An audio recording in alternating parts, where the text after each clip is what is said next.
This is the video lecture on potential and kinetic energy. It was created by Brett Blevins, uses original material from Andrew Long, and was edited and narrated by Sean Krupa. This video and accompanying lesson plan are part of Ohio University's Boat of Knowledge in the Science classroom, funded by the National Science Foundation. Let's start by reviewing the units of energy. The MKS unit of energy is the joule. 1 joule is equal to 1 kilogram times meter squared per second squared. This is also the energy required to move 1 newton by a distance of 1 meter. Other units of energy include the calorie, the BTU, the kilowatt hour, and the electron volt. It's often convenient to express energy in other units based upon the scale of the energy you're talking about. For example, it doesn't make sense to talk about a lot of energy in terms of a very small unit, or it doesn't make sense to talk about a little bit of energy using a very large unit. Now let's introduce potential energy. Potential energy is the energy stored in a system due to its position or configuration. What gives an object its potential energy? In the case of gravitational potential energy, it's simply the height of the object. For elastic potential energy, or the potential energy of a spring, it's how much the spring is stretched or compressed. Other forms of potential energy include chemical, electrical, and nuclear. Here are some examples of potential energy. The picture on the left shows a boulder at the top of a high cliff. Because the boulder is raised a height h above the ground, it has potential energy. Similarly, with the spring, when it's either stretched or compressed, energy is stored in the spring until it's released. Now let's move on to kinetic energy. Kinetic energy is the energy an object possesses due to its motion. The faster an object is moving, the more kinetic energy it has. It's important to make the distinction that the motion of the object itself is what gives it its kinetic energy. Now let's talk about energy conservation. The total amount of energy in a system remains constant over time. This is said to be true for closed systems.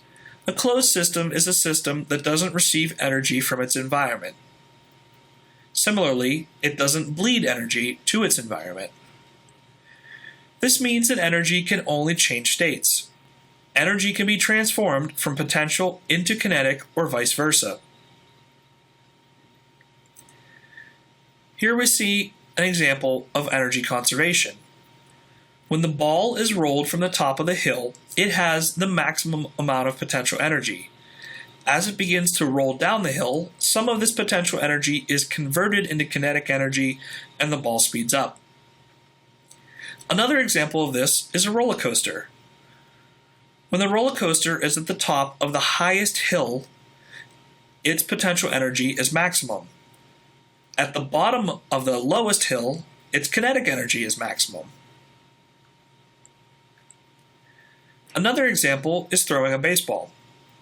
When the baseball is initially thrown, it has the most amount of kinetic energy and the smallest amount of potential energy. But when the baseball reaches its highest height, it has the maximum amount of potential energy and the minimum amount of kinetic energy. Using energy conservation, can you explain how a trebuchet or catapult works? Take a few minutes to come up with an answer. You can pause this video now and resume when you're ready to continue. Here are some important formulas for energy. Kinetic energy is always defined as 1/2 times the mass of an object times its velocity squared.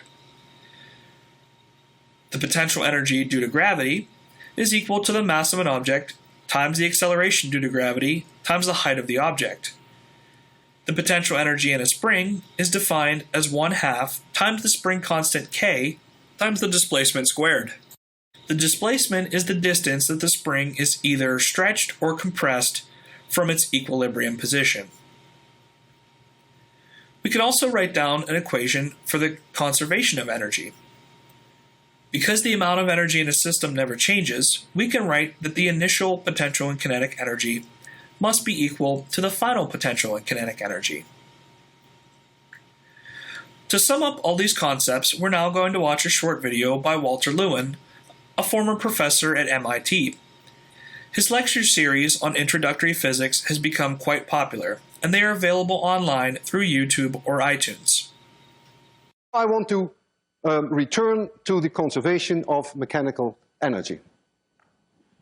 I have here a pendulum. I have an object that weighs 15 kilograms and I can lift it up 1 meter, which I have done now. That means I've done work. MGH is the work I have done, believe me. I've increased the potential energy of this object. 15 times 10 is about 150 joules. If I let it fall, then that will be converted to kinetic energy. If I would let it swing from 1 meter height, and you would be there and it would hit you, you'd be dead. 150 joules is enough to kill you. They use these devices, they're called a wrecker ball. They use them to demolish buildings. You lift up a very heavy object, even heavier than this, and then you let it go, you swing it, thereby converting gravitational potential energy into kinetic energy, and that way you can demolish a building. You just let it hit, and it breaks a building. And that's the whole idea of wrecking. So you are using then the conversion of gravitational potential energy to kinetic energy. Now, I am such a strong believer of the conservation of mechanical energy that I am willing to put my life on the line.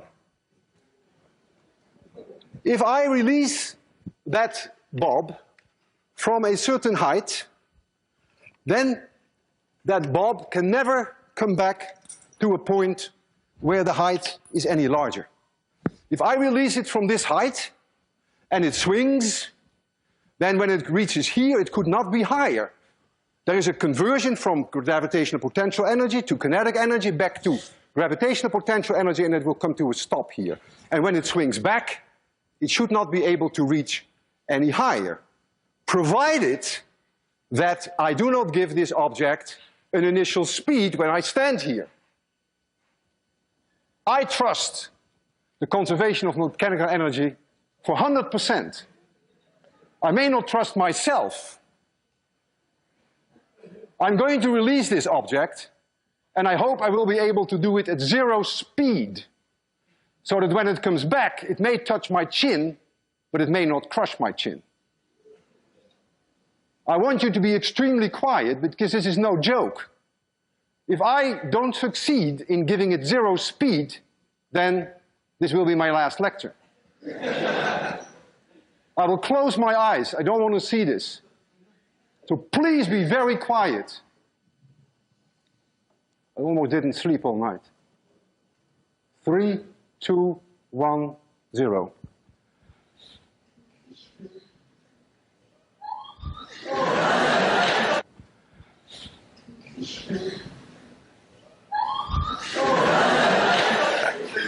Physics works, and I'm still alive. See you Wednesday. The video does a good job of summing up all the concepts we've covered so far. Did you notice something about the video, though? The ball doesn't come exactly back to the same height. Why do you think this is? Professor Lewin doesn't address it in the video, but you should try to formulate an answer.